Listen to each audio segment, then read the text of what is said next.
Allez, le cours de ce soir, Bezrat Hashem, pour la Refoua Shelema de Nathan, Dov, Ben Keren, Galil, qu'Akadosh Baruch Hu lui donne une grande et une bonne santé. Amen. Et on a aussi, Bezrat Hashem, le cours qui sera dédié pour la Refoua Shelema de mon oncle Albert Ben Flora, qu'Akadosh Baruch Hu lui donne une grande et une bonne santé, Bezrat Hashem. Et dans les bonnes nouvelles aussi, Bezrat Hashem, par contre, ça on espère qu'ils vont aller mieux. Dans les bonnes nouvelles, on a la belle-fille de Yossi, notre ami Yossi, qui a pu être avec nous ce soir. Donc Sarah Batester, qui est en salle d'accouchement Bezrat Hashem. Donc si Dieu veut, Yossi va être grand-père cette nuit ou demain matin. Donc Bezrat Hashem, on lui souhaite beaucoup de bonnes choses. Gérard, je l'annonce aussi pour Gérard et moi-même donc. Gérard et moi-même. Qui est né hier dans la famille. Mazal Tov. Et ben voilà, ça fait des bonnes nouvelles Bezrat Hashem. Alors, félicitations. Pour commencer le cours, Bezrat Hashem, vous savez que Baruch Hashem, la période de Purim est une période que j'ai une attache particulière avec elle, puisque c'est par cette période-là qu'on a commencé vraiment le cours comme on l'a fait ensuite. C'est-à-dire que c'est à ce moment-là que le cours a pris, on va dire, son envol. Au début, quand j'ai pris la suite d'Eliyahu avec la Gemara, on va dire que c'était pas vraiment ça pour ceux qui étaient là. Je ne sais pas si vous vous souvenez, hein, Eliyahu. C'était pas vraiment ça. Et puis il y a eu un putsch avec Eliyahu, Bruno, Daniel. Ils ont dit bon, ça y est, arrête de nous fatiguer avec la Gemara, c'est pas ça. Et c'était justement cette fameuse période, c'était juste après qu'on avait fait le cours sur le Midrash de Purim. Vous vous rappelez ou pas? Et donc, c'est une période vraiment particulière pour moi. Baruch haba. Et il faut savoir que j'ai beaucoup réfléchi par rapport au cours de ce soir, me dire, aller dans le Midrash, aller dans l'histoire de Purim. J'ai dit, c'est des choses qu'on a fait plusieurs fois, Baruch Hashem. Et on vient à un cours pour avoir d'autres chidushim et des nouveautés. Et le cours de la semaine dernière, je pense qu'il a pas mal a été apprécié. Le Mahamar qu'on a fait donc du Rav Yoram, t'es là toi? Ouais. Donc il a pas mal été apprécié sur la grandeur de Purim et sa place vis-à-vis de Kippour, qu'il est plus grand que Kippour en fait. Et en fait, je voulais continuer avec vous, et ben en fait la suite, mais aller en fait aujourd'hui dans la pnimiyut de Purim. C'est-à-dire que on va rentrer dans l'intériorité de Purim. C'est-à-dire qu'à chaque fois, on va rentrer dans ce qui est Purim, dans le Midrash, dans l'histoire de Purim, Ad Deloyada, de parler de joie, de parler de ne plus savoir qui est Aman et qui est Mordechai. Mais on survole en fait en général, merci.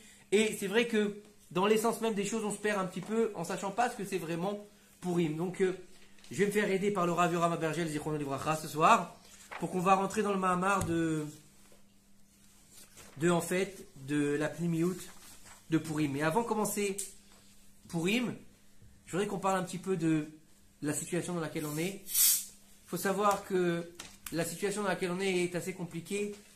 On parle d'une 3e guerre mondiale qui se profile.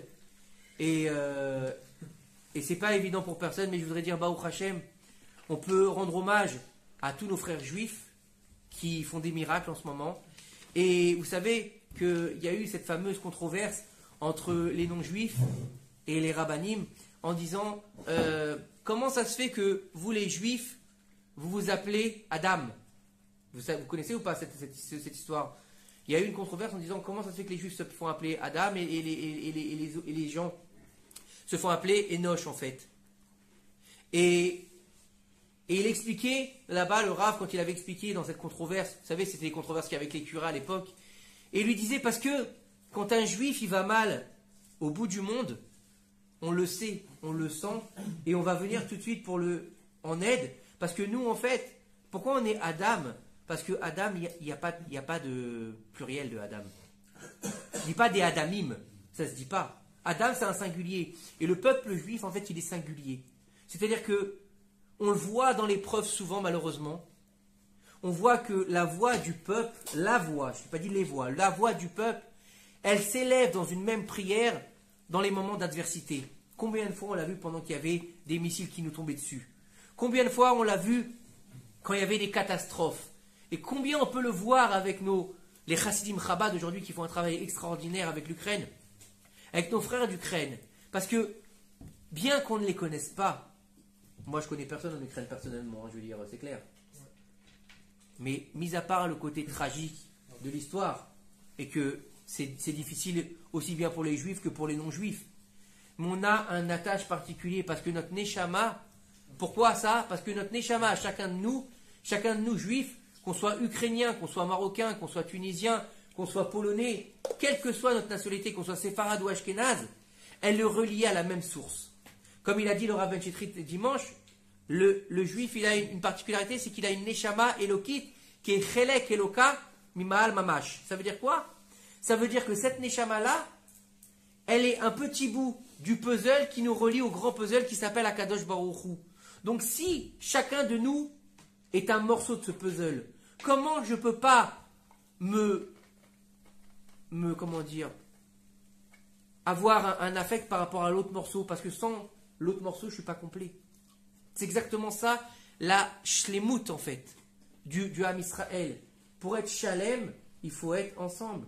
Comme quand on dit Mazal Tov. Mazal Tov, ça veut pas dire félicitations. Ça veut dire que ton Mazal, il est bon. Tov, c'est qu'il est shalem. Shalem, ça veut dire qu'il est complet. Et quand il est complet, il est ensemble. Donc en fait, c'est une question d'ardoute. Donc nos fameux frères et sœurs, bien sûr, en Ukraine, quand on voit qu'ils sont dans des bunkers à réciter les Chadoti, vous les avez vus ou pas? Ces images. Ces images terribles, ils sont dans des bunkers avec leurs enfants. On entend le bruit des assauts en dehors. Et eux, ils sont en train de faire les Chadoti à la lumière d'une bougie. Où ils sont arrivés 1 heure avant Shabbat, je crois qu'ils ont été sortis en Pologne ou en Allemagne, je ne sais pas exactement. Mais quand on entend ça, comment on ne peut pas être touché par ça? Je veux dire, c'est pour ça qu'on est Adam, parce qu'on est un seul, on est une même source. Et cette source, elle vient d'où? Elle vient d'Adam, Arishon. Parce qu'avant la faute originelle, toutes les âmes d'Israël se trouvaient dans Adam Arishon. Et vous savez, nous, où on se trouvait? Tu sais ou pas où on se trouvait? Dans le talon. Le talon d'Adam Arishon. C'est pour ça que la génération d'aujourd'hui qui s'appelle la génération du Mashiach, elle s'appelle la génération du talon du Mashiach. Igvete des Meshiché. Igvete, ça vient de Aikev. C'est quoi? C'est le talon. Donc le talon du Mashiach, c'est quoi? C'est l'endroit le plus bas en fait. C'est pour ça qu'on est la génération la plus basse au niveau de tout ce qui se passe autour de nous. Et c'est pour ça qu'on a le plus de mérite. Pourquoi? Parce qu'on est justement dans le plus bas niveau. Parce que la reine des démons, la patronne du mal, elle met toutes ses cartes en place pour nous faire tomber au maximum. C'est plus le Samer même aujourd'hui qui dirige, c'est sa femme, qui est encore plus violente que lui. Et donc en fait, comme elle est, la reine de la débauche, vous voyez que où le bas blesse dans notre génération, c'est la débauche. Nachon ou le nachon.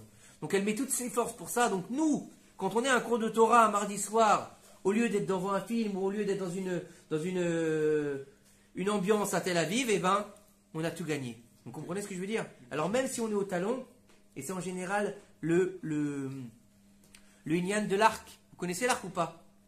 Plus tu tires sur la corde, plus la flèche, elle va loin. C'est pareil avec nous. On est très bas, mais on va monter très haut, Bezrat Hashem, avec l'avenue du Mashiach. Donc il faut avoir conscience de ce qu'on est, c'est-à-dire qu'on est un seul peuple avec un seul cœur. Donc n'oublions pas de aussi dédier ce cours à tous nos frères et sœurs qui sont en Ukraine et de par le monde qui risquent malheureusement de subir le conflit. Le meilleur endroit pour nous tous aujourd'hui, malgré la difficulté, malgré les réformes religieuses, c'est Eretz Israël. Baruch Hashem Zachinu. Voilà. Baruch Ata Adonai Eloheinu melech haolam shakol yadoro. Alors ici, le Rav Yoram, il nous dit tout simplement que dans la Megillat Esther, il est raconté sur la réflexion qu'il a eue Haman. Tout le monde connaît Haman, on n'a pas besoin de le présenter. D'accord? Coiffeur, clochard, qui est devenu premier ministre d'Achashverosh. D'accord? Donc lui, sa volonté par rapport au peuple d'Israël, c'était la Hashmid, la Rog ou la Abed, et Kol Hayudim, Minahar ve'adzaken, Ta ve'nashim beyom echad. C'était pire qu'une Shoah. Écoutez bien ce qu'il nous dit dans les mots de la Megillat Esther. Il nous dit de détruire et de tuer et de faire périr tous les juifs, du plus jeune au plus vieux, et des enfants, ainsi que les femmes, le même jour. Ok? Donc c'est encore plus violent que la solution finale. Vous êtes d'accord avec moi dans l'absolu? On parle dans les mots, on ne parle pas dans le visuel. D'accord? On parle dans les mots. la pensée d'Aman, elle est plus grave qu'une guerre qui s'est étendue sur plusieurs années. On est d'accord ou pas? Vous êtes d'accord avec moi? Vous me dites si je dis une bêtise. Et il faut comprendre que pour ça, qu'est-ce qu'il a fait Aman? Il a été voir Achashverosh et il lui a dit, écoutez bien ce qu'il lui a dit, c'est assez incompréhensible ce qu'il lui a dit. Il est venu voir le roi donc du monde qui régnait sur 127 provinces et il lui a dit, écoute, il y a un peuple qui est dispersé et qui ne se mélange pas avec les autres peuples dans toutes tes contrées, c'est-à-dire qu'il y en a, il lui a dit, il y en a partout. D'accord? Et il lui a dit, et leur culture, leur culte même, est différent du nôtre. Il est différent de tous les autres. Et ils n'adhèrent pas à la religion du roi, on va dire, d'accord? Et il lui a dit, à quoi ça sert que tu regardes un tel peuple? Vous comprenez ce qu'il a dit à Aman? Les juifs, ils servent à rien. Donc la propagande, elle n'est pas nouvelle. Depuis Aman, c'est la même en fait. Et il lui a dit, si il est bon pour le roi, que le roi écrive que nous allons donc les faire disparaître, et pour ça, je vais te donner 10 000 kikars d'argent. D'accord? Qu'on va peser pour toi. Et là, en fait, je pourrais faire le décret du roi. Donc je paye des millions d'euros pour pouvoir tuer les juifs. D'accord? Et le Rav nous dit ici une question. Il lui dit, pourquoi est-ce que Aman, il a eu besoin de payer le roi afin de faire périr le peuple d'Israël? Et pourquoi il a justement demandé, et il a justement proposé cette fameuse somme de 10 000 kikars d'argent qui est énorme? Non, n'oubliez pas qu'il était Premier ministre, n'oubliez pas que Achashverosh était antisémite. Vous saviez ça ou pas? D'accord? Puisqu'il y avait tout le Hénia des 70 ans qui devait passer pour le retour à Sion. Vous connaissez cette histoire ou pas? Avec Nebuchadnezzar, Belshazzar et donc Achashverosh. Donc pour lui, ça devait sonner le glas de son règne, en fait, le retour à Sion. Ok? Le retour de l'exil de 70 ans. D'accord? Alors, il nous dit ici, avant de comprendre ça, il faut d'abord expliquer un grand secret. Il nous dit ici que l'explication qu'on va faire maintenant, elle vient du Baal Shem Tov. Donc c'est de la chassidoute, concrètement.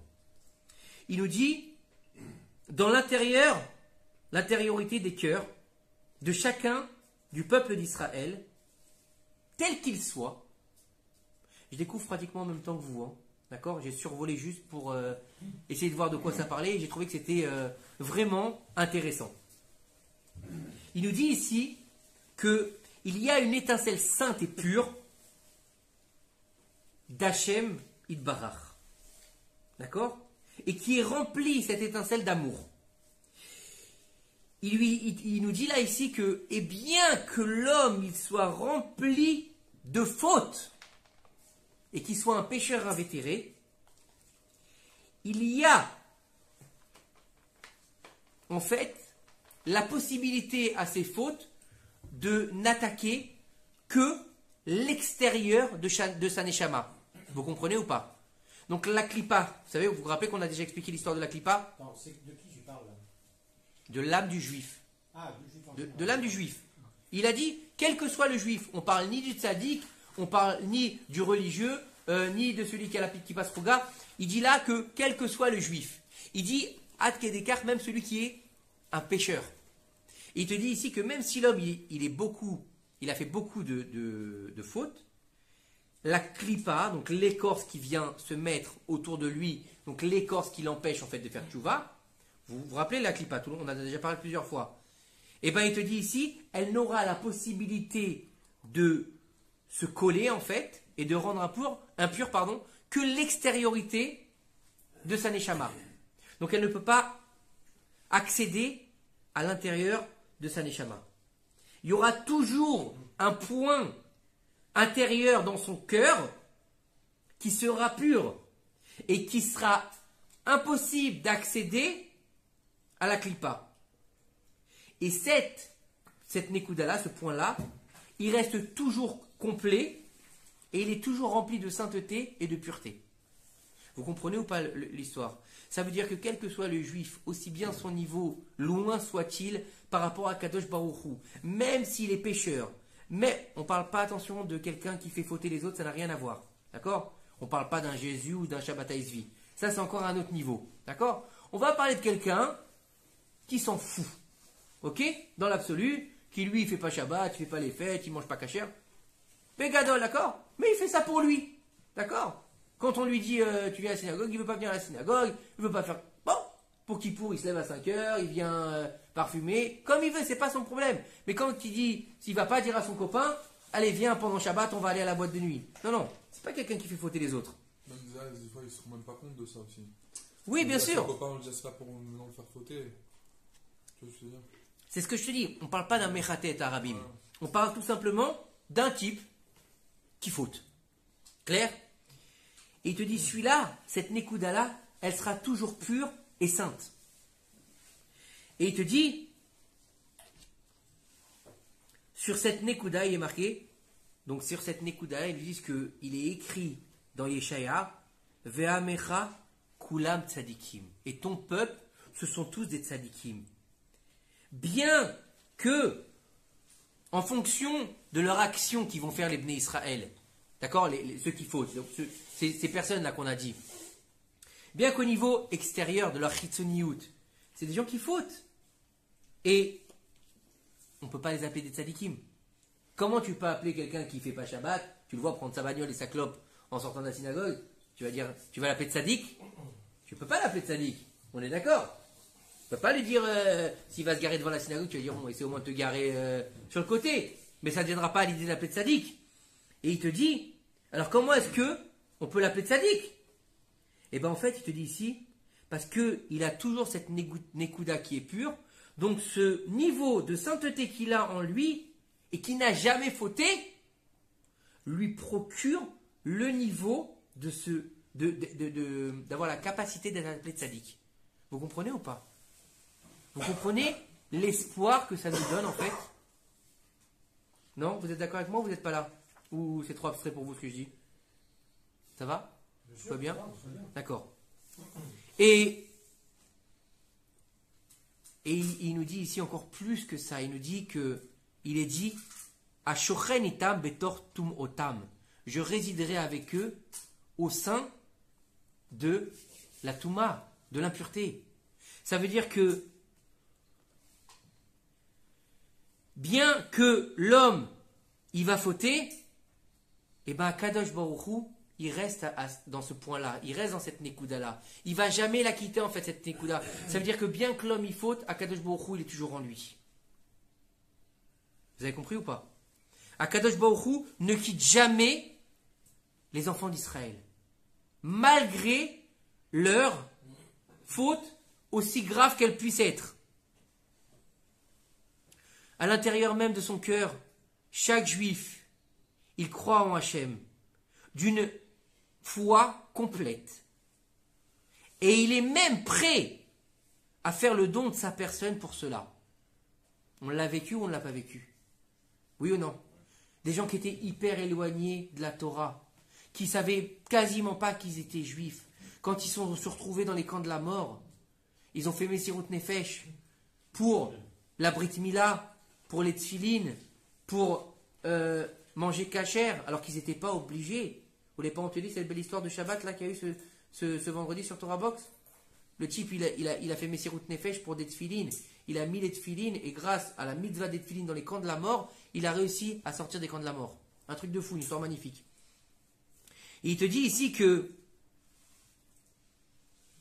le Baal HaTanya, il nous dit que le plus simple, le plus léger du peuple d'Israël, il est capable de faire Messirut Nefesh pour Akadosh Baruch Hu. et il est capable d'endurer les plus dures souffrances pour ne pas, en fait,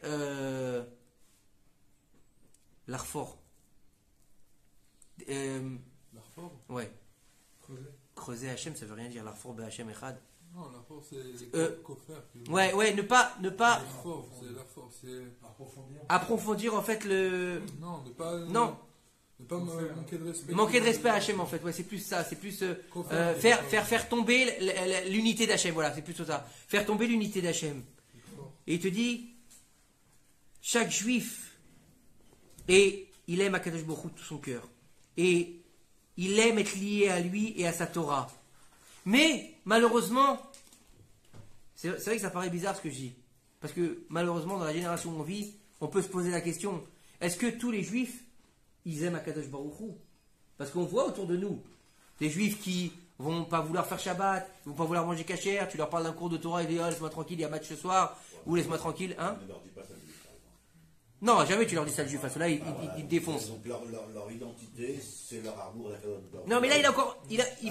Là, il va plus loin le Baal Shem Tov, Daniel. Pourquoi il va plus loin le Baal Shem Tov? Parce qu'il te dit que ils aiment Akadosh Baruch Hu, ils sont liés à Akadosh Baruch Hu et à sa Torah.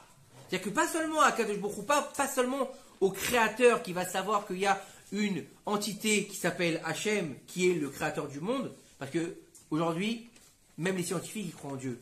D'accord? Tous les derniers choses scientifiques qui te disent il y a une force, appelez-la comme vous voulez, qui est responsable de ce qui s'est passé avant le Big Bang. Il n'y a personne qui est capable d'expliquer ce qui s'est passé avant. Ils savent qu'il y a une source, mais d'où elle vient cette source?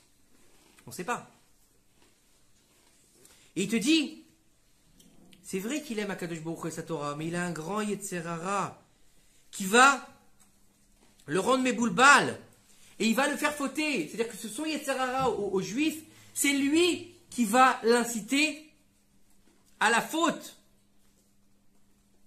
Et il va faire en sorte qu'il va quitter les sentiers d'Akadosh Baruch Hu pour ne plus faire la volonté de Dieu. Et il va faire entrer en lui, comme on l'appelle en hébreu, un Ruach Shtut. C'est quoi Ruach Shtut? C'est un grain de folie. J'étais pas moi-même. J'étais hors de moi, je ne sais pas qui j'étais. D'accord? Comme ils nous disent, nos sages, ils nous disent que il n'y a pas un homme qui fait une faute, seulement s'il rentre en lui un vent de folie. Donc ce n'est pas vraiment de sa propre volonté que l'homme faute. Est-ce que vous comprenez ce qu'on est en train de dire ce soir? C'est une porte ouverte à la tchouva. Non? Ça veut dire que tu as le bénéfice du doute même au niveau d'Akadosh Baruch Hu. C'est-à-dire qu'on dit qu'il faut la doune est à Anashim Bekasrout, il faut juger les gens en Kasrout. Et là, il te dit que même Akadosh Baruch Hu, il va te juger Bekasrout. Et on te dit très bien que comment toi tu vas juger les autres, on va te juger à toi dans le ciel. Ça veut dire que Akadosh Baruch Hu, il va te donner le bénéfice du doute. Il va dire, ok, c'est vrai que tu as fauté, mais ta neshama elle est pure. Donc c'est pas toi le responsable en fait. C'est ton Yetzerara qui est responsable. Mais bien sûr, il faut lutter contre son Yetzerara. Parce que si un type il va entendre ça, il va dire, bon bah c'est pas moi, d'accord?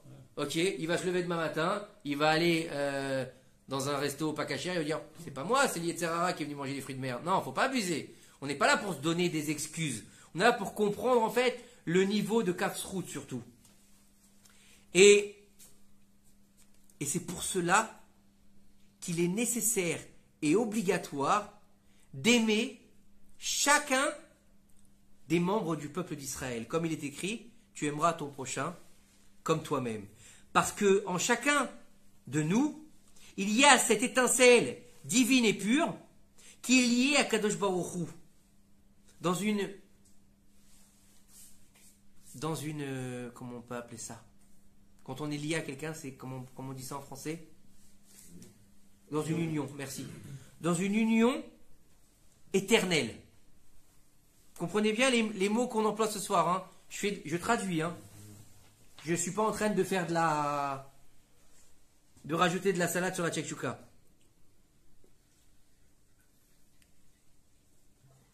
Et donc, par rapport à cette Nekouda-là, et par rapport à ce lien qu'on a avec Kadosh Baruch Hu, on est dans l'obligation d'aimer chaque juif.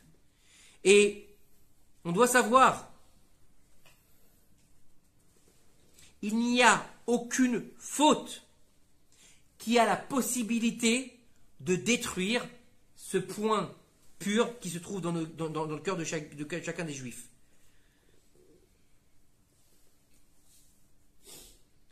Tout ce qui est kfira, tout ce qui est faute, elles viennent que à l'extérieur. Donc ça veut dire que c'est une enveloppe qui va t'empêcher de voir les choses correctement. D'accord? C'est comme si un mec, d'accord? Vous voyez dans les avions, comment on fait quand on veut se reposer?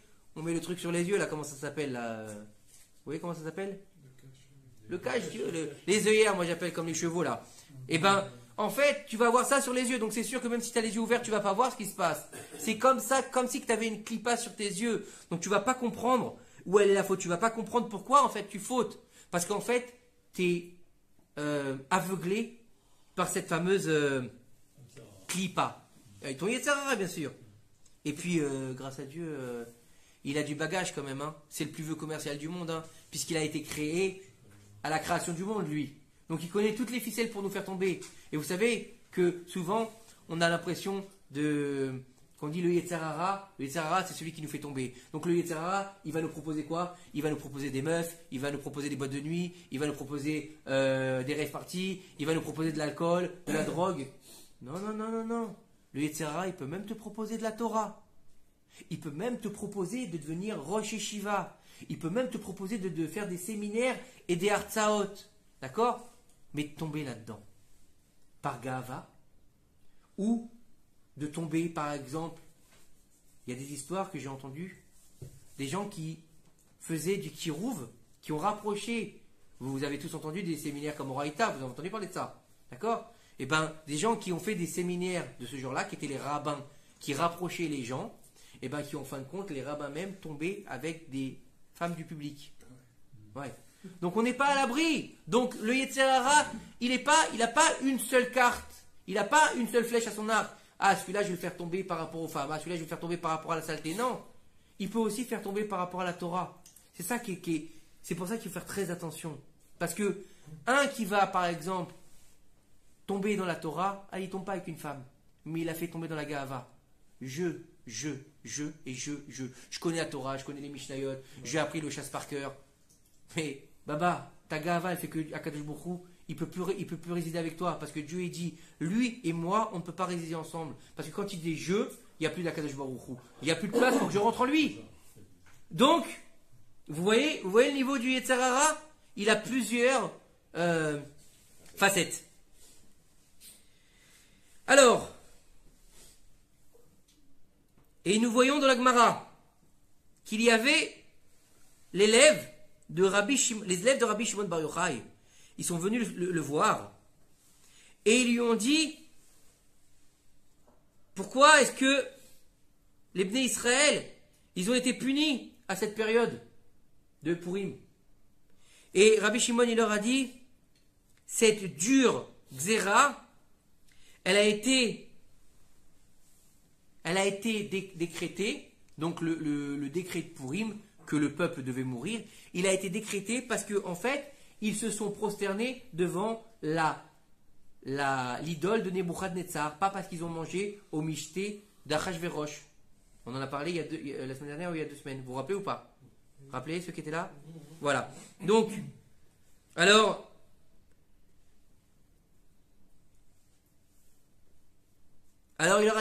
ils lui ont dit, alors on a une question.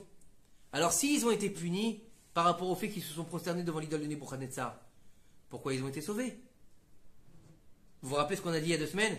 Quelqu'un qui fait Avodah Zara, il est chayav mita, donc il doit mourir. Donc pourquoi ils ont été sauvés? C'est pas non seulement ils ont été sauvés, mais Vena Afor où ils auraient dû mourir et maintenant on fait une fête toutes les années. Il y a un souci ou pas? Vous avez fait de la Avodah Zara et vous êtes sauvés, en plus de ça vous faites la fête. C'est pas logique. On est d'accord ou pas? Et Rabbi Shimon, il leur a dit: c'est vrai que les enfants d'Israël, ils se sont prosternés devant la statue de Nebuchadnezzar. Mais en fait, ils se sont juste prosternés extérieurement. Intérieurement, ils ne croyaient pas en l'idolâtrie. Ils se sont juste prosternés pour l'ordre du roi, pour pas mourir en fait. Et c'est pour cela que la Xéra, elle n'a pas été en fait finale. C'est pour ça. Étant donné qu'ils ont fait semblant de se prosterner, il n'y avait pas derrière une faute de Avodazara, donc ils n'ont pas été punis. Voilà ce que nous dit Rabbi Shimon Bar Yochai. Alors, il nous dit maintenant le Rav Yoram, il nous dit maintenant qu'on a fait cette introduction, on va pouvoir comprendre pourquoi est-ce que Haman il a demandé à Achashverosh, il lui a dit à Achashverosh, je vais te payer autant d'argent.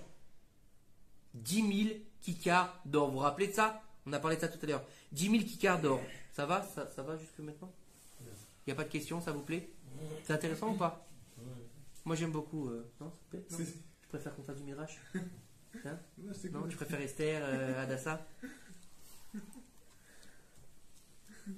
Et il nous dit, écoutez bien ce qu'il nous dit. Il nous dit ici, il faut savoir que Haman, il savait que le peuple d'Israël, il s'était prosterné devant l'idole et qu'ils avaient fait Avodazara. Il était sûr que cette Nekuda qu'ils avaient dans leur cœur, elle avait été touchée. Et donc, vous savez très bien que, en fait, toutes les personnes qui se sont levées contre le Ham Israël connaissaient la Torah. Vous saviez ça ou pas? Vous savez? Non? Tous les grands qui se sont levés contre le peuple d'Israël, ils connaissaient la Torah. Haman, il connaissait la Torah. Alexandre le Grand, il a demandé il connaissait la Torah. À l'époque de Ptolémée, Pharaon aussi. À l'époque, il me semble que. Attends, comment il s'appelait? Ptolémée, ou je ne sais plus comment il s'appelle. Celui qui a demandé à traduire la Torah en grec. Ptolémée, je crois qu'il s'appelait. Non? Je ne sais plus, j'ai un trou de mémoire. Qu'est-ce que tu disais, Gabriel? Mais les pharaons, il n'y avait pas à son époque la Torah. Il connaissait la Torah, il connaissait la Massorette, on va dire. Il y avait la Massorette. D'accord? Tout le monde connaissait Abraham, tout le monde connaissait Yitzhak, tout le monde connaissait Yaakov. Vous regardez toutes les histoires dans la Torah. Je ne parle pas juste du livre, hein, je ne parle pas juste de l'écriture, mais quand tu rentres dans l'explication, je ne parle pas de Midrash non plus. Je parle de explication des parachiotes. Avimelech, il connaissait la Torah. Pharaon, il connaissait la Torah. Les rois de Sodome, ils connaissaient, ils avaient un rapport avec la Torah. N'oubliez pas une chose, c'est qu'on est encore dans cette mouvance où on a encore cette massorette du déluge. On a encore cette massorette de Dor Apalaga. Juste avant Abraham, rappelez-vous que en fait c'est juste avant Abraham que l'histoire du déluge elle a lieu. Oui ou non? Puisqu'il avait 58 ans, ils ont vécu Abraham et Noach ensemble. Vous saviez ça ou pas? Donc il y a aussi la Dor Apalaga avec la tour de Babel. Ils savaient pourquoi ils ont fait la tour de Babel, pour pas que le déluge, il revienne encore une fois. On est protégé. Donc tout le monde connaissait qui? Adam Arishon. Tout le monde connaissait l'histoire d'Adam Arishon. Donc on n'est pas encore très loin sans connaître l'histoire de la création du monde. Vous comprenez ou pas? Donc tout le monde est en rapport avec cette Torah qui n'est pas encore dévoilée. Mais tout le monde a un rapport avec cette Torah, on va dire, de tradition. D'accord? Pour amener ça à notre époque. Et donc, Haman, il connaissait tout ça. Et il avait dit, étant donné qu'ils ont fait de la Avodazara, donc ils sont Chayav Mita, donc ils ne sont plus reliés à Kadosh Baruch Hu. Donc s'ils ne sont plus reliés à Kadosh Baruch Hu, qu'est-ce qui se passe? Ils n'ont plus aucune protection. Parce qu'à Kadosh Baruch Hu, j'ai lu ça la semaine dernière, ils disent que, nos sages nous disent qu'à Kadosh Baruch Hu, il ne fait pas de mal au Ham Israël. Jamais. Jamais il fait du mal à Kadosh au Ham Israël. Alors pourquoi il m'arrive des galères? Pourquoi j'ai des souffrances? Pourquoi, Chas v'Shalom, quelqu'un il est malade? Parce qu'en fait, c'est pas qu'il te fait du mal, c'est qu'il retire sa protection. Donc dès le moment où il a retiré sa protection, donc tu es devenu sujet aux agressions extérieures, comme on appelle ça. Nachon ou non nachon? D'accord? C'est vrai? Je ne l'ai pas entendu. Non, je sais bien. Ça va, j'ai pris mes galons ce soir. Merci Yitzhak, ça fait plaisir. Et donc c'est pour cela que Haman, il a voulu donner au roi Achashverosh 10 000 kikars d'argent, justement, parce que cette fameuse Nekuda à l'intérieur, elle fait écho à la lettre du Yud. Et le Yud, c'est quoi? C'est le Yud, c'est 10. Yehudim. Yud Ke Vav Ke. C'est la première lettre du nom d'Akadosh Baruch Hu. Donc c'est ce qui relie le Ham Israël à Akadosh Baruch Hu, le Yud. Donc il a dit ici, le Yud, c'est 10. Donc si je dois donner quelque chose, je vais donner à 10. Donc, on est dans le 10 pour l'instant.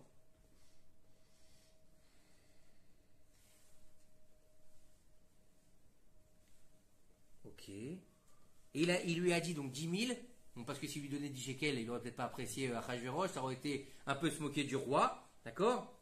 Et il a dit maintenant, je vais te donner 10 000 qui ont rapport avec ce Yud, parce qu'ils ont cassé le lien avec le Yud, justement. Donc aujourd'hui, on a la possibilité, toi et moi, Achashverosh, de se débarrasser du cancer qui nous dérange.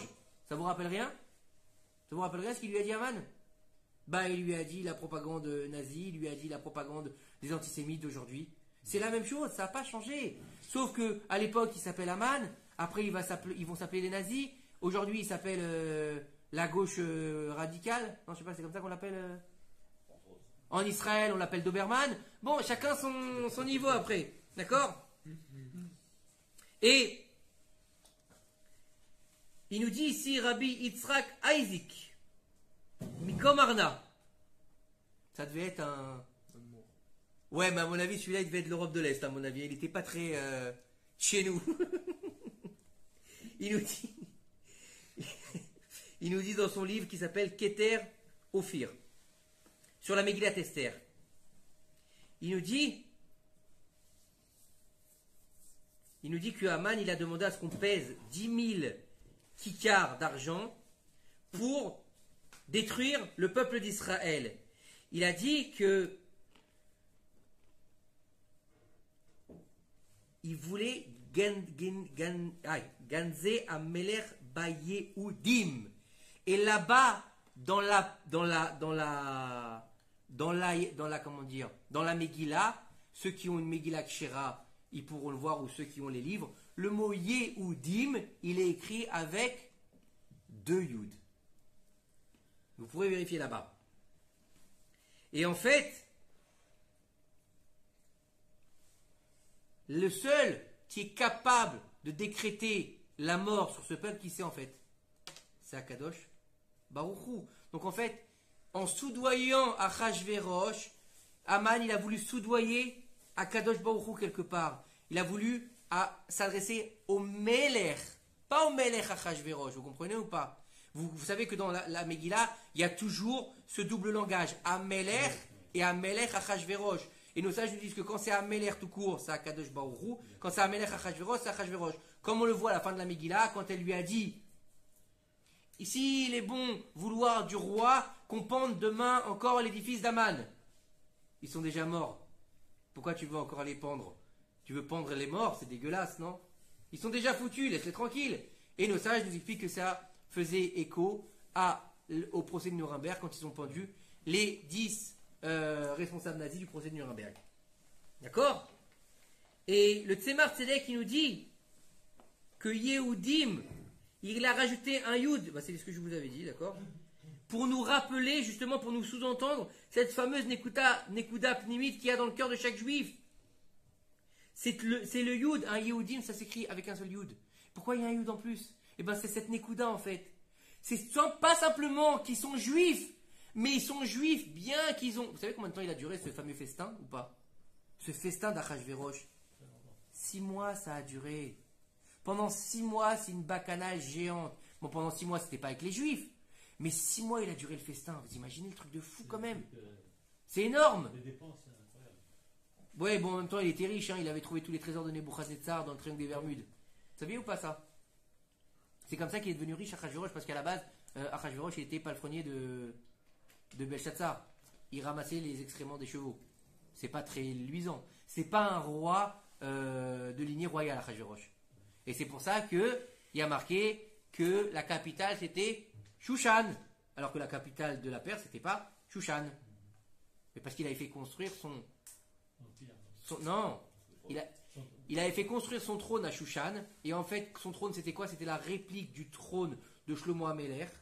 Et comme il avait réussi à faire une réplique, pas exactement comme lui, mais pratiquement pareil, et il était tellement énorme. Vous savez que le trône de Shlomo, vous avez déjà entendu Midrash sur le trône de Shlomo? Ah, c'était pas un trône, c'était pas une chaise, hein. Il y avait des lions, il y avait des lions sculptés, il y avait des aigles, il y avait des tigres, il y avait des renards, il y avait plusieurs chaises, vous savez ou pas? Il y avait le trône de Shlomo, mais derrière il y avait plusieurs chaises. Il y avait le siège aussi de Naomi, la mère de la royauté. Et de Ruth, merci, de Ruth. La mère de Ruth. Il y avait aussi des choses au-dessus du trône. Bref, c'était un truc très très lourd. Et donc, il n'a pas pu le faire déplacer. Donc, il a construit son palais autour de ce fameux trône. Donc, c'est pour ça que c'est devenu Shushan Abira. Alors que ce n'était pas Shushan Abira. D'accord? Ça, c'est un midrash. Alors, donc ce Yud en plus, il vient faire écho à quoi? À la pnimiout du cœur du Ham Israël. Aman, il s'est trompé. Il a pensé que le peuple d'Israël, il s'était prosterné devant la statue de Nebuchadnezzar. Vraiment. Donc avec une kavana, avec l'intention de faire de l'idolâtrie. Donc de réitérer en fait la faute du veau d'or, quelque part. Et donc, oui, ils avaient décidé, en se prosternant devant cette fameuse statue, de justement faire, porter atteinte à Akadosh Baruch Hu. Comme ils l'ont dit dans le désert, voici tes dieux, ô Israël. Vous êtes d'accord avec moi jusque-là? Donc on réitère encore une fois la même faute. De toute façon, c'est un éternel recommencement. C'est comme la mode. Vous n'avez pas vu aujourd'hui, c'est la mode d'avoir des pantalons déchirés. Vous savez ou pas? Moi, quand j'avais 14 ans, j'avais des pantalons déchirés. Donc, il y a plus de 30 ans de ça, on mettait des pantalons déchirés. Normal. Je sais pas, ça me paraît. Même dans le Narc, on voit que l'âme Israël, il monte, il descend, il monte, il descend, il monte, il descend. Exactement, il fait que ça d'ailleurs. Que ça d'ailleurs. Donc, il faudrait peut-être tant qu'on arrête de descendre alors. Ouais. Bezrat Hashem. Donc, qu'ils ont vraiment cru en la Avodazara. Donc là, vraiment, ils sont Chayav Mita. Non, c'était pas comme ça, il nous dit. Et Rabbi Shimon, c'est ce qu'il a répondu à ses élèves. Oui, c'est vrai qu'ils se sont prosternés, mais juste par l'extériorité de leur personne. En fait, à l'intérieur, ils ne se prosternaient pas devant le roi. Dans leur profondeur de leur cœur, il n'y avait pas de Avodazara, il y avait seulement Hachem et Chad. Ça veut dire que c'est comme en fait un peu l'histoire des Maranes. Et les Maranes, à l'extérieur, c'était des catholiques ou des chrétiens? Je sais pas, il y a des chrétiens? Des chrétiens? C'est vrai. Catholiques, chrétiens, je sais pas, bon bref, des cousins à... Ah, tu l'as là. Isabelle, la catholique, ouais, Isabelle la catholique. Isabelle, bon bref, les Maranes étaient extérieurement des catholiques, bien de chez nous, comme il dirait de Funès, d'accord? Mais à l'intérieur, c'était des juifs. Ils faisaient des minyanim, ils faisaient des shabbats, ils faisaient la shrita. Combien d'histoires sur les Maranes qui avaient dans leur sous-sol une place pour pouvoir faire des minyanim sans qu'on les entende, pour pouvoir sonner du chauffard, pour pouvoir faire des brit milot. Vous savez, toutes ces histoires-là, vous vous rappelez de cette fameuse histoire du Maran qui faisait des chalot, vous vous rappelez de cette histoire? Non? Ah, faut la raconter cette histoire. Faut sortir un peu. Oui. Il y avait là c'est une petite parenthèse, mais elle est tellement belle cette histoire. Il y avait un Maran, donc avait réussi à fuir l'Espagne. Et il avait réussi à se retrouver dans un village juif. Et là-bas, bon, lui c'était un Maran, mais un peu à Maharet, il connaissait pas grand-chose. Et il avait décidé d'aller à la synagogue. Et un soir, un vendredi soir, il est allé à la synagogue, il s'est assis là-bas. Et le Rav, il avait fait un discours enflammé sur le Lechem Apanim. Et il avait expliqué que depuis la destruction de Beth Amikdash, Lechem Apanim, c'était le pain de propriation, là, je sais pas comment, propriété, hein, les pains, d'accord, les 12 pains qu'il y avait sur la table d'un Shabbat à l'autre, qui étaient extraordinaires et qui ne s'abîmaient pas d'un Shabbat à l'autre et qu'on donnait à manger après au Kohanim. Et il disait que depuis la destruction du temple, Akadosh Baruch Hu n'avait plus ce nachat de cette fameuse chala, puisqu'il y avait afrachat chala, il y avait beaucoup de choses qui étaient derrière ce fameux lechem apanim, puisque le lechem apanim représentait l'abondance du monde.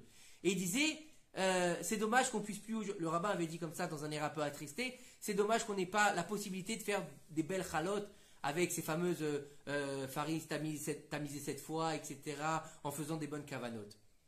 Et ils ont fait un vite, et le maran, il est rentré chez lui.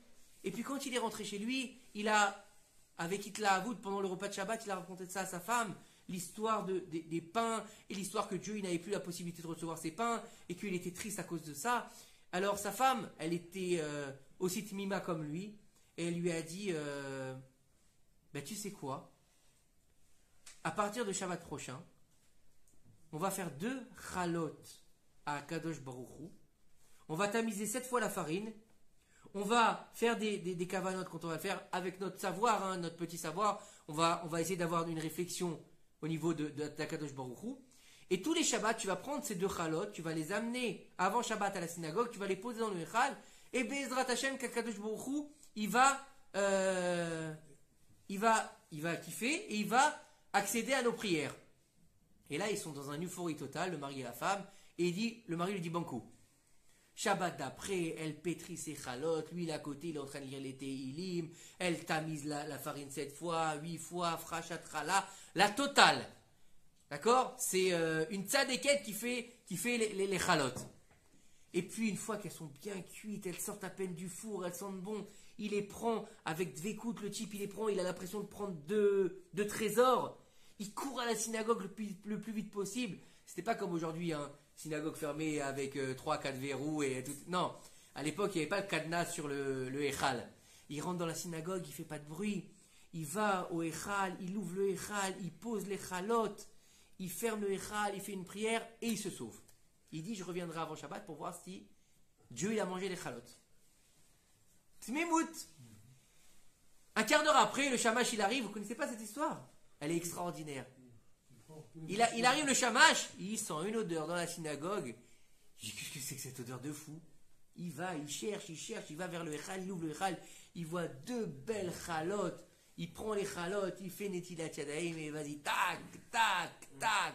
Et il finit les 2 chalotes. Il ferme le Echal, il fait Birkat Amazon, il finit de nettoyer la synagogue et il s'en va.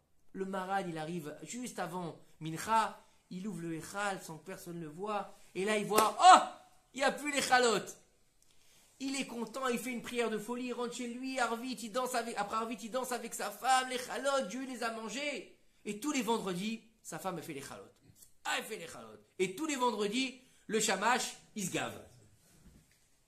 Maintenant, personne n'est au courant de ça.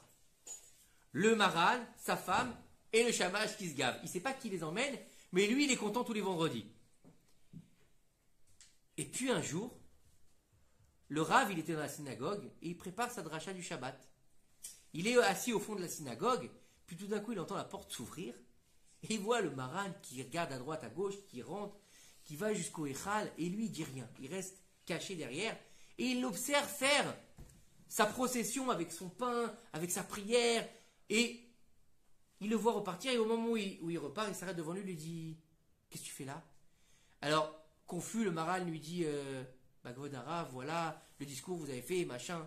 Et là, le Rav explose de colère en lui disant mais comment vous avez pu faire ça?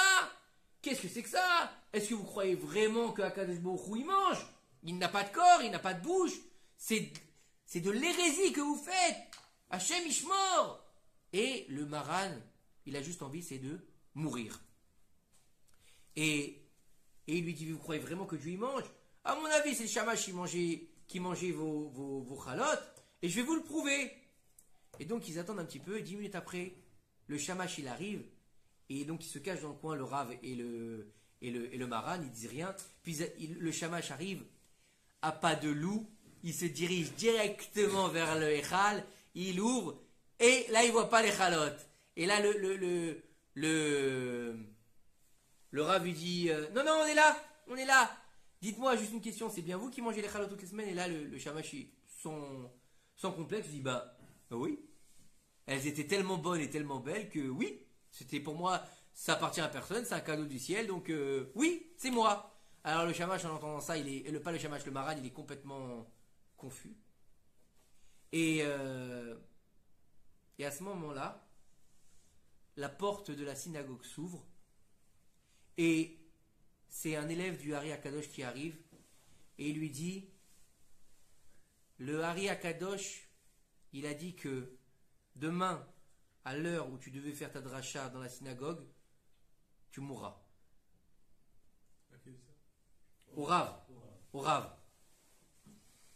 Alors le Rav, c'est lui maintenant qui devient livide, il ne comprend pas pourquoi. Au lieu de rentrer chez lui, il court chez le Hari, il va voir le Hari Akadosh, donc le Hari tout le monde connaît, le Hari Zalken, Rabbi Yitzhak Luria. Il arrive là-bas, il lui dit, attendez Kvod Harav, qu'est-ce qui se passe, pourquoi je dois mourir, qu'est-ce que j'ai fait de mal, j'ai fait quelque chose de mal, j'ai juste dit la vérité. Il lui dit, écoute-moi, non, c'est encore plus fort que ça.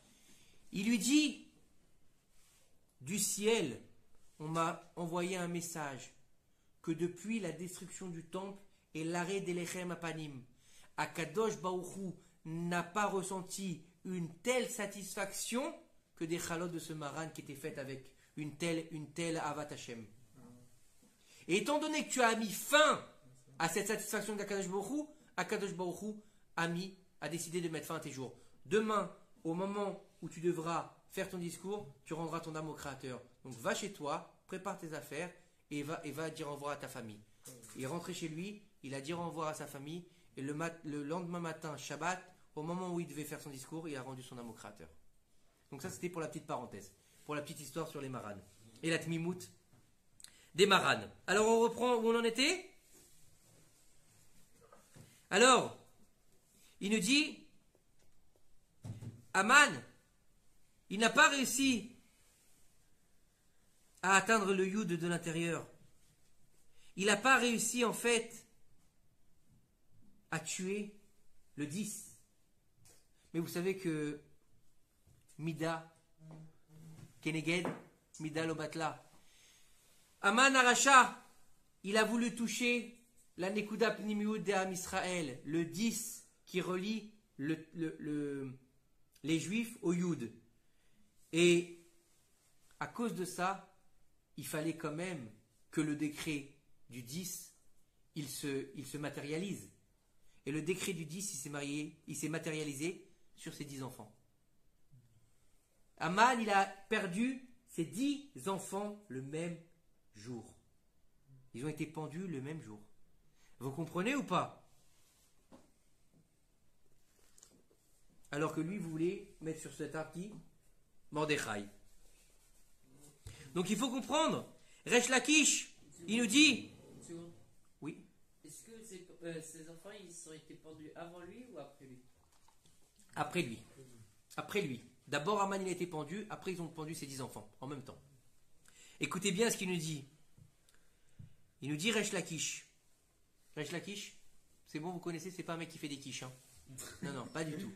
Resh Lakish, c'était. C'est pas Spartacus. Resh Lakish était la chavruta de Rabbi Yehuda Anassi. D'accord? Resh Lakish. Non, pas Rabbi Yehuda Anassi. Non. Rabbi Yochanan ben Zakkai. Non, Rabbi Yochanan. Rabbi Yochanan. Rabbi Yochanan, pas ben Zakkai. Rabbi Yochanan. Lequel? Bon, Rabbi Yochanan. Pas Rabbi Yehuda Anassi, non. Rabbi Yochanan. Et bon, bref, Resh Lakish était, en fait, à la base, c'était Spartacus. Vous avez vu le film Vous avez vu le film? Tu l'as vu ou pas? Non, je suis, comment il s'appelait là, l'autre? Romulus, Budurus, comment il s'appelait là? Gladiator! Gladiator! Nos sages nous disent que c'est un gladiateur. Un gladiateur. C'est un gladiateur. Il y a une autre idée qui dit que c'était Rosh Hashodedim. C'est-à-dire que c'était le roi des voleurs. C'était le père d'Aladin en fait. Oui, imaginez le truc. Ils n'ont rien inventé Disney. Il y en a qui disent que c'était un grand voleur de grand chemin, il y en a qui disent que c'était un gladiateur. Ok? Un jour, il était sur un pont, pour faire la petite histoire de Resh Lakish pour ceux qui ne le connaissent pas. D'accord? Ouais, attends, écoute bien. Il était sur un pont, juste pour la petite histoire, moi j'adore cette histoire. Et il était sur un pont, et en dessous de ce pont, il y avait une rivière. Et au bord de la rivière, il a vu une naïda magnifique, des cheveux longs, bruns, qui tombaient jusqu'aux fesses. Et il a dit, celle-là, elle est pour moi. On dit qu'il a fait un bond de 10 mètres.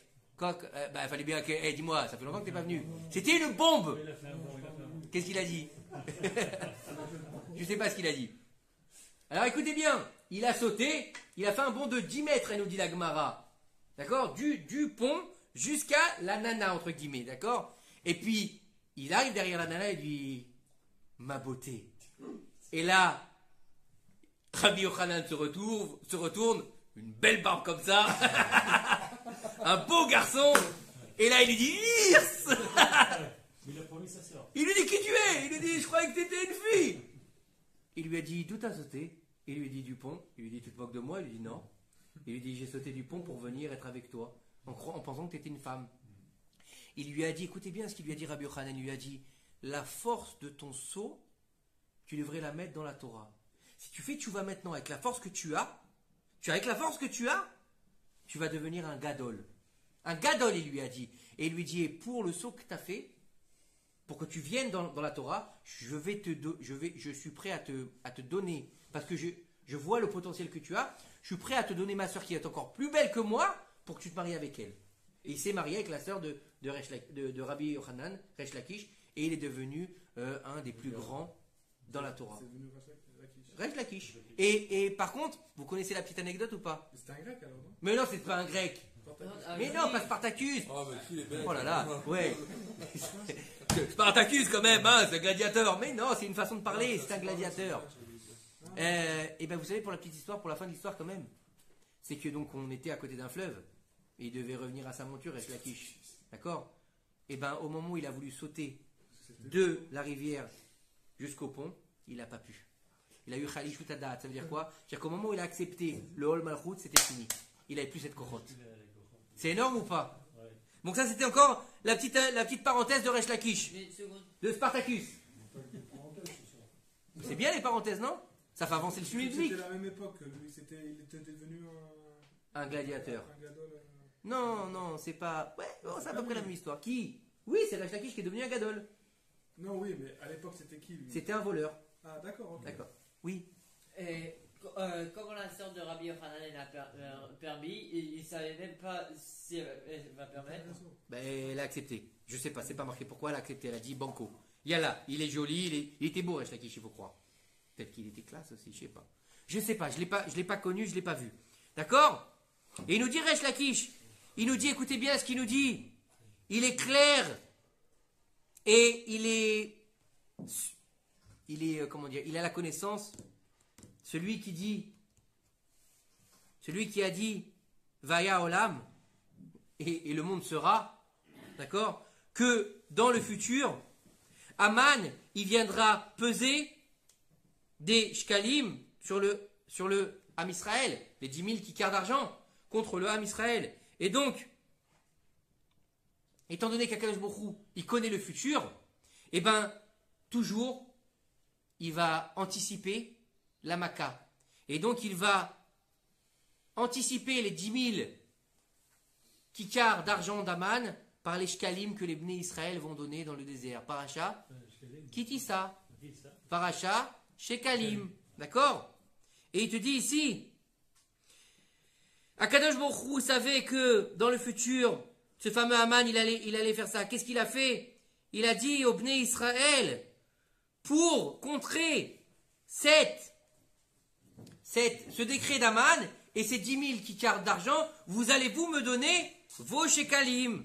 Donc c'est pour ça qu'en fait, Akadosh Baruch Hu, il a demandé que chaque année, le peuple d'Israël, il donne le Machatita Shekel. Dans quel mois? Au mois d'Adar. Pourquoi il n'a pas demandé un autre mois? Davka au mois d'Adar, il a demandé. Parce qu'Akadosh Baruch Hu, il savait que c'est dans le mois d'Adar que Haman Aracha, dans le futur, il allait peser ces fameux 10 000 kikars pour Achashverosh, pour faire périr tout le peuple d'Israël. Donc, Akadosh Baruch Hu, il a ordonné d'avance pour qu'elle soit annulée la force de l'argent d'Aman. Vous comprenez? Mida keneged mida. Comme on l'a dit avec Avraham et Bilham. Vaïchavosh et Hamoro. Quand il s'est levé le matin. Baboker. Avraham. Qu'est-ce qu'il lui a dit à Bilham, à Kadosh Baruch Hu? Il lui a dit, Racha, tu te lèves pour dresser ton âne, pour mettre la selle à ton ânesse. Mais leur ancêtre Avraham, il s'est levé tôt le matin pour faire lui-même son âne, alors qu'il avait des serviteurs pour aller sacrifier son fils, Yitzhak. Donc ça vaut rien ton ânesse. C'est pour ça qu'après elle lui a fait Shrek. D'accord? Et quoi? C'est pas Shrek. C'est comme ça que je l'imagine. Écoutez, hein. Chacun c'est comment on appelle ça? Chacun ses références. Et donc, c'est pour cette raison que nos sages, ils ont instauré de lire toutes les années dans le Sefer Torah le Shabbat qui précède Rosh Chodesh Adar, la Parasha Shekalim qui parle de la mitzvah du Machatzit HaShekel. Et quel rapport entre la... Alors il nous dit ici, quel rapport entre... On a besoin de comprendre, quel est le rapport entre la mitzvah de donner le Machatzit HaShekel et le fait que le décret a été annulé? Nachon? D'accord, ça peut venir contrer les 10 000 kikars d'argent d'Aman. Mais à la fin, il lui a pas donné d'ailleurs. Il lui a pas donné, vous savez ou pas qu'il lui a pas donné? Il lui a dit l'argent, j'en veux pas. Il lui a dit l'argent, j'en veux pas, et les juifs, faisant ce que tu veux, ils sont à toi. D'accord? Donc Nagid, ça a annulé les 10 000. Mais la Xéra, qu'est-ce qu'il a annulé en fait? Et il te dit en fait, la mitzvah du Machatzit HaShekel, elle vient sous-entendre que cette fameuse Nekuda, ce fameux point qui est dans le cœur de chaque juif, il vient en fait sous-entendre qu'il vient faire écho, le Zecher le Machatzit HaShekel, le Machatzit HaShekel de l'époque. N'oubliez pas, celui qui donne aujourd'hui, c'est Zecher. C'est pas le Machatzit HaShekel, c'est Zecher le Machatzit HaShekel. D'accord? Et donc, pour ceux qui ont des difficultés, c'est qu'à partir de 20 ans, le Zecher le Machatzit HaShekel. D'accord? Ceux qui veulent se montrer un peu plus marmire, ils peuvent donner le Zecher pour lui et leur femme et donner par exemple un demi-shekel par enfant. Oui, mais combien ça fait aujourd'hui? 26 shekels. 26 shekels. 26 shekels. Alors écoute, ceux qui ont pas les moyens, d'accord, et qui ont une grande famille, Baruch Hashem, jusqu'à 20 ans, ils vont donner 26, jusqu'à 20 ans, donc si par exemple lui et sa femme, il a des petits-enfants, il peut donner 26 shekels pour lui, 26 shekels pour sa femme. Ok? Il est Yata et Dechova. Maintenant, il veut un peu être plus marmire, il veut aussi que ses enfants y participent, il peut donner un demi-shekel par enfant. Maintenant, quelqu'un il veut être encore plus marmire et qu'il a les moyens, il peut donner pour chaque enfant, puisque c'est un zecher. Même si le Machatzit HaShekel était pour les personnes de plus de 20 ans, étant donné que c'est un zecher, si quelqu'un a les moyens et qu'il a des enfants en bas âge et qu'il veut donner, la brioute. Et il a une grande inyan, c'est de donner le zecher, les Machatzit HaShekel, aux gens qui étudient la Torah. Puisque ça servait pour faire la kapara, donc des sacrifices, d'acheter des sacrifices qui faisaient la kapara, des sacrifices du peuple. Donc ce qui aujourd'hui fait la kapara du peuple, c'est le limud Torah. D'accord? Alors, il nous dit ici, il faut savoir que le Machatzit HaShekel, il était l'équivalent de 10 Gera. C'était 10 Gera. C'est marqué dans la Torah, ça. Hein. D'accord? Asara Gera Shekel. Donc, qui fait encore écho à quelle lettre? Au Yud. Donc, qui fait encore écho à la Nekuda qui se trouve dans le cœur. Donc, c'est pour ça qu'Akadosh Baruch Hu, il a demandé de donner le Machatzit HaShekel pour dévoiler et renforcer la Nekuda intérieure du cœur de chaque juif. Donc, en fait, au moment où le rachat il va venir pour pouvoir détruire le peuple, il ne pourra pas, parce que elle sera déjà annulée dans le Zecher les Machatzit HaShekel, puisqu'il y a dans comment dire, dans l'essence même du Machatzit HaShekel, les Asara Gera. Donc ça vient de la Torah, hein, c'est pas de moi. Hein. C'est pas moi qui dis que 10, que un demi-shekel, c'était 10 Gera. Un demi-shekel, c'est marqué dans la Torah. Vous pouvez voir dans la paracha qui dit ça, c'est marqué dans la Torah. Donc qu'est-ce qu'on doit apprendre de là? Qu'il faut absolument honorer les chabed. Tout le monde connaît le mot les chabed, on est d'accord? Chacun du peuple d'Israël, quel qu'il soit, quel que soit son niveau, que ce soit bien sûr un homme ou une femme, bien sûr, toujours dans les respects de la tsniout. On est bien d'accord. C'est pas parce que comment dire, c'est pas parce que tu fais pas la bise à une femme que tu ne la respectes pas. Ok, que ce soit bien clair. Hein. Ah non, je la respecte, celle-là, c'est ma voisine, donc je suis obligé de lui faire la bise. Non. C'est pas pour ça, si tu lui fais pas la bise, que tu la respectes pas. Faut bien être clair. On est bien d'accord? Donc il te dit, il est interdit de dénigrer Chas v'Shalom, un seul du peuple d'Israël, parce que chaque juif, et même celui qui paraît le plus loin possible du chemin de la Torah et des mitzvot, il est précieux, très précieux devant Akadosh Baruch Hu. Et il est chaviv, comment on dit chaviv en français? Il est aimé, quoi. Aimé, ouais, c'est son... Chéri. C'est chéri, voilà, chéri. Chéri. Écoutez bien.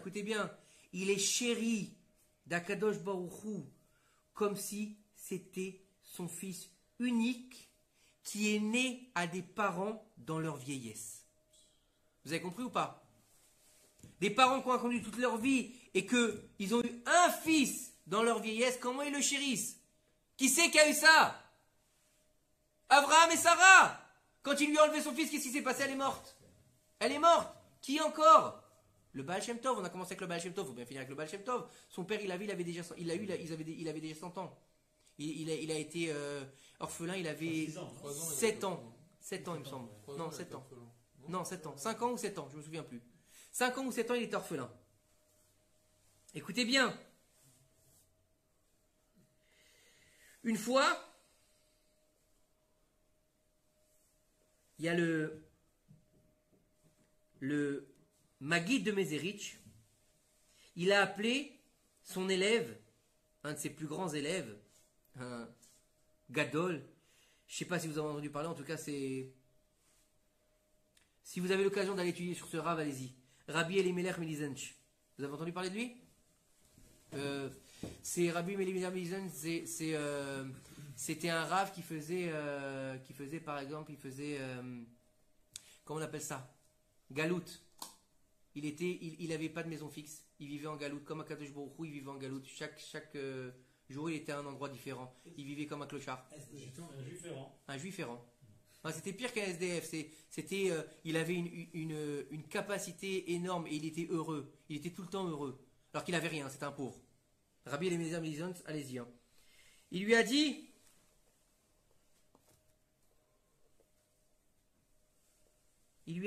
dis-moi, est-ce que tu peux me dire qu'est-ce qu'on dit en ce moment dans les cieux? Donc c'est le Maguid de Mézérich qui demande au Rav Elimelech Melizonch. Il lui dit, dis-moi ce qu'on dit en ce moment dans les cieux. Donc imaginez le niveau quand même. Hein. Il lui a dit, là-bas ils sont en train de dire qu'il est obligatoire d'aimer le plus grand des rachats qui est dans le peuple d'Israël, comme on aime le plus grand tzaddik qui est dans le peuple d'Israël. Jamais on n'aurait pensé à ça, non? Vous auriez pensé à ça, vous? Aimer le plus grand rachat d'Israël comme on aime le plus grand tzaddik d'Israël. D'accord? La rachat, c'est au sens... non, dans le sens quelqu'un qui faute. Encore une fois, pas quelqu'un qui fait fauter, pas quelqu'un qui va amener quelqu'un à la faute.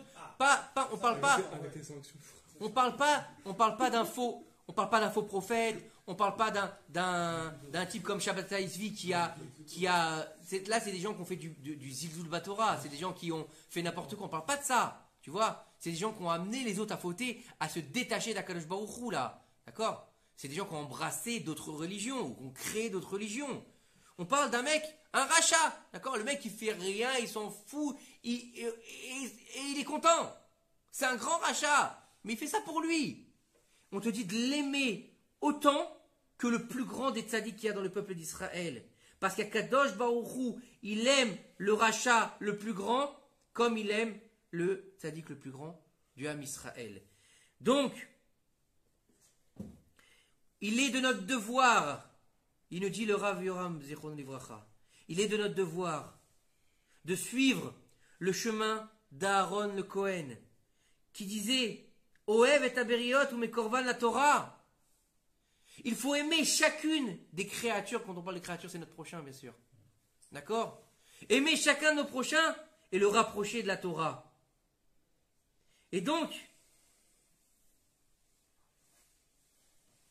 Et ils nous disent que, et de plus, Chazal, ils nous disent, et il est de notre devoir de recevoir chacun de nos prochains avec un visage avenant. Mais sévère panim yafot.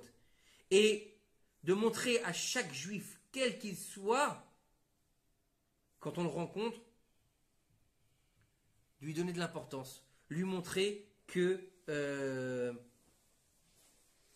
a de l'empathie pour lui, qu'on a de la sympathie, que bien qu'il soit dans une situation rouhanite, spirituelle, complètement détestable et complètement incroyable, Il a sa place. Il a sa place. qu'il a sa place au sein du peuple d'Israël. Ne pas venir lui dire, bah toi, je suis désolé, mais tu fais pas Shabbat, j'ai pas à te parler. Toi, tu manges pas kasher, alors pourquoi tu veux que je m'assoie avec toi et que je vais étudier la Torah? Toi, qu'est-ce qu'on peut dire? Toi, tu manges taref, alors bah tu m'intéresses pas. Chas v'shalom. Comment tu veux le rapprocher de la Torah? Comment tu veux le rapprocher de la Torah si tu l'aimes pas, si tu le juges? Si quand tu le regardes, tu dis, bah de toute façon, celui-là, c'est un rachat. Mais combien ils ont fait de tchouva? Combien ils ont réussi à passer du type qui faisait rien à des grands rabbanim, à des grands tzadikim? Combien? Des gdolim qui sont devenus des références en Torah. Combien? Plein. Pourquoi? Par une seule parole. Comme on l'a vu avec cette fameuse histoire, et Bezrat Hashem, on va finir là-dessus parce que rien qu'avec le Mahamar, on a dépassé le temps imparti. Il faut savoir que c'est comme cette fameuse histoire où il y a des prosélytes qui sont venus voir Shammai. Vous vous rappelez cette histoire-là? Tout le monde connaît cette histoire-là. Un, il est venu voir Shammai, il lui a dit, je voudrais que tu m'apprennes toute la Torah pendant que je me tiens sur un pied. Il a pris sa règle de maçon, il était maçon, Shammai, il lui a dit, sors d'ici avant que je te la casse sur la tête. L'autre, il est venu voir Shammai, il lui a dit, je veux que tu m'apprennes toute la Torah, et je veux que tu m'apprennes la Torah pour que je puisse devenir Kohen Gadol. Il lui a dit, t'as craqué, vas-y, dégage, il lui a dit. Et le troisième, il lui a dit, je voudrais que tu m'apprennes la Torah en une seule phrase. Non, la Torah, Birtav, pas de. Ouais, il lui a dit, je veux apprendre que la Torah Birtav et pas la Torah chez Baalpé. Il lui a dit, l'un va pas sans l'autre, sors de chez moi. Ils sont allés voir Hillel. L'autre, il lui a dit, tu m'apprends la Torah sur un pied? Hillel lui a dit, il n'y a pas de problème. Il lui a dit, ce que tu veux pas qu'on te fasse, ne le fais pas à autrui. Va apprendre la Torah. Le deuxième, il lui a dit, je veux apprendre la Torah, je veux juste apprendre la Torah écrite. Il lui a dit, il n'y a pas de problème. Le reste, c'est que des commentaires. Va apprendre la Torah. Et l'autre, il lui a dit, je veux être le grand prêtre. Il lui a dit, va apprendre les lois de la prêtrise pour devenir grand prêtre au moins. Et ils sont tous été. Et en fait, quand il est arrivé, le troisième, quand il est arrivé au niveau du nian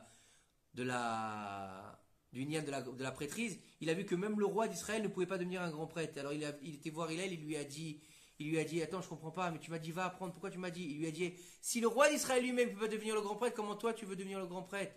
Alors il faut que tu comprennes que chacun il doit avoir sa place. Les trois, ils ont fait tchouva grâce à Hillel. Pourquoi? Mekarev est à la Torah. Mekarev la Torah. Mais comment il a fait? Oev et à Briot. Il les a aimés parce qu'ils étaient des êtres humains. Il les a rapprochés de la Torah. Et c'est le lot de qui? Il les a reçus avec une belle face. C'est-à-dire que Hillel, il s'est pas énervé comme Shammai. Il a dit Shammai, ils ont dit, comme ça il nous dit dans la Masechet Avot sur les explications, ils ont dit ces trois prosélytes qui sont devenus des Talmidei Chachamim, ils ont dit à cause de Shammai on aurait pu tomber dans le Gehinam, mais grâce à Hillel on s'est retrouvé sous les ailes de la Shekhinah. Vous comprenez le niveau? N'oubliez pas que les maîtres de Hillel, c'était Shemaya et Aftalion, qui étaient des convertis. Vous imaginez? Il faut comprendre le niveau. Et là, il nous dit le Rav, pour finir, que lorsqu'un homme, il va faire honte à son prochain, ou il va faire que sa face devienne un peu confuse, d'accord? Et qu'il ne va pas lui dire bonjour, qui ne va pas s'intéresser à lui, eh bien, il faut savoir que Akadosh Baruch Hu aussi, il lui paiera Mida Keneged Mida. Et lui, il le rendra confus, et il tournera sa face de devant lui. Pourquoi? Parce que lui-même n'a pas été capable de donner du yachatz aux enfants d'Akadosh Baruch Hu. Donc si quelqu'un n'est pas capable de donner de l'attention aux enfants d'Akadosh Baruch Hu, pourquoi est-ce que tu veux qu'Akadosh Baruch Hu lui en donne? C'est comme si un homme il est avec son fils à la synagogue, le fils il vient le voir et lui dit, le fils il vient voir un monsieur, il lui dit est-ce que je peux? Il lui dit casse-toi, j'ai pas le temps. Et après le type il vient voir le père, il lui dit en fait pour l'affaire qu'on avait parlé, qu'est-ce qu'il va lui dire le père? D'abord tu parles bien à mon fils, après je te parle, vous êtes d'accord avec moi ou pas? Si on veut parler mal à ton fils, tu vas être content toi? Non, je sais pas, je te demande. Je t'ai ramené. Continue. Je voulais que tu réagisses, c'est tout. Oui, non, oui. Par contre, celui qui va avoir une face avenante, qui va rechercher le shalom, qui va s'impliquer dans le kavod de chacun du Ham Israël, et ben Kadosh Baruch Hu, il va se comporter avec lui de la même manière. Et il méritera toutes les bénédictions qu'il y a dans le monde. Comme on le dit dans la fin de la tefila de la Hamida, qui beor panecha natatalanu Torah vechaim ahava vachesed tzedaka vachamim beracha veshalom. Il te dit ici, lorsque tu vas te comporter correctement avec les enfants d'Israël, les enfants d'Akadosh Baruch Hu, lorsque tu vas leur donner de l'intérêt, de l'importance, de l'amour, eh bien il va se réaliser le verset de la fin de la Hamida, lorsque il y aura de la lumière sur ton visage, je te donnerai, Natatalanu Torah Chaim, je te donnerai la Torah de vie, l'amour et le chesed c'est la bonté, tzedaka, De quoi faire le je ferai, non, ouais, je serai charitable envers toi. Et il y a aussi tzedaka, c'est le tzedek, c'est la justice. Verachamim, et la miséricorde. Beracha, la bénédiction. Veshalom, et la paix. Ça veut dire qu'en réalisant le niveau de Ve'afta, l'Ereacha Kamocha, parce que tout simplement, chaque juif, il a une nekuda pnimit à l'intérieur qui n'a jamais été touché par le Yetzer Hara, on mérite de recevoir toutes ces bénédictions par Akadosh Baruch. Donc c'est chavé ou pas? Donc l'histoire de Purim, pour finir avec l'histoire de Purim.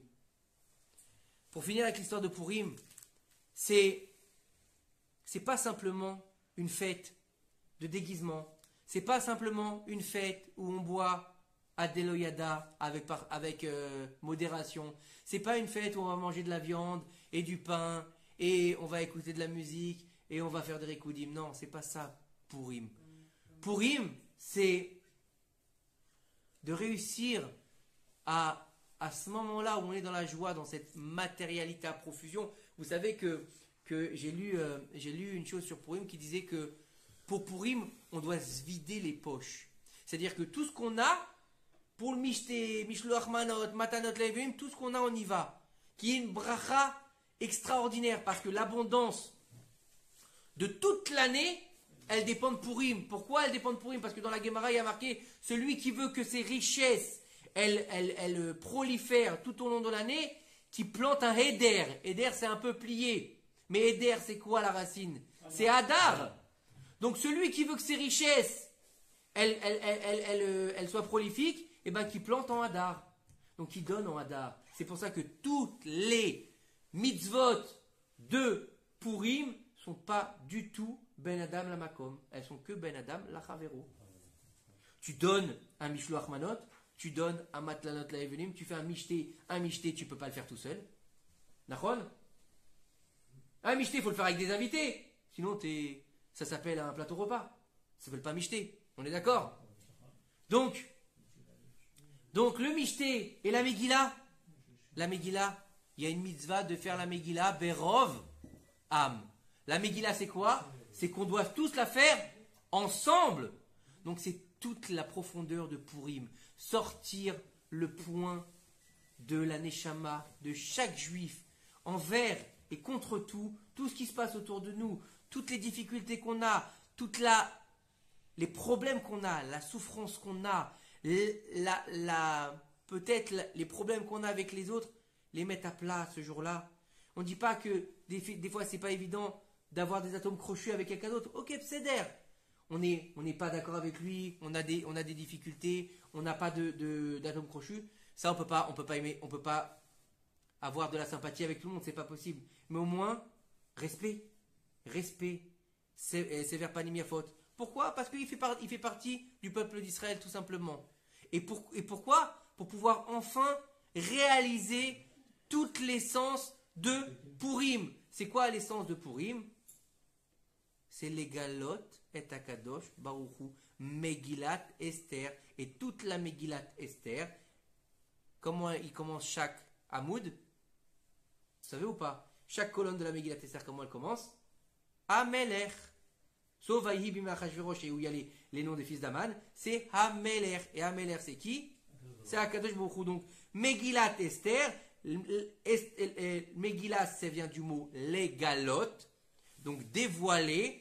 Dévoiler quoi? Esther. Esther, c'est qui? On va dévoiler Esther, c'est quoi? On va la mettre sur le podium, Esther, on va lui dire, vas-y, danse, Esther. Dévoiler ce qui est caché. Qu'est-ce qui est caché? Celui qui s'appelle Akadosh Baruch. Avec Akadosh Baruch. Donc, Bezrat Hashem, qu'on comprenne que cette fête de Purim, elle a une profondeur extraordinaire, elle a un niveau extraordinaire, qui est en fait la plus grande des fêtes, de toutes les fêtes d'Israël.